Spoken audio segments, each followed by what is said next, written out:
Beethoven என்று ஒரு இசைக்கலைஞன், மாபெரும் இசைக்கலைஞன் 9 சிம்பனிகளை நடத்தி காட்டினான். பறவைகளின் இரைச்சலையும் பறவைகளின் ஓசையும் இசையாக வடிவமைத்தான்.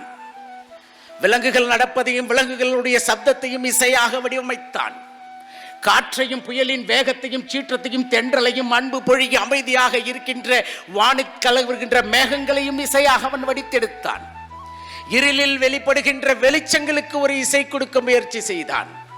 விண்டில், மண்ணில், வானில், கடலில், நீரில், நெருப்பில் எங்கெங்கும் இசை இருக்கிறது என்பதை நிரூபிப்பதற்காக 9 சிம்பனிகளை எழுதினான். இப்போ விஷயத்துக்கு வர்றேன் பாருங்க. 56 வயதிலே அவன் செத்து போய்விட்டான். மன அழுத்தத்திலே இருக்கிற பொழுது 9வது பீத்தோவான் சிம்பனி இசையை படைக்கிற பொழுது அவனுக்கு காது கேட்காது. காது கேட்காமல் தான் அவன் அந்த இசையை வடித்தான். அவனை உலகம் கொண்டாடுவதற்காக ஒரு பாராட்டு கூட்டத்தை போட்டார்கள்.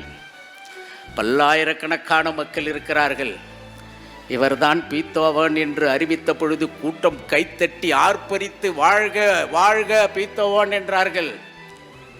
நண்பர்களே, பீத்தோவன் குனிந்து தலை குலுங்க கண்ணீர் வடித்து அழுது கொண்டே இருக்கிறான்.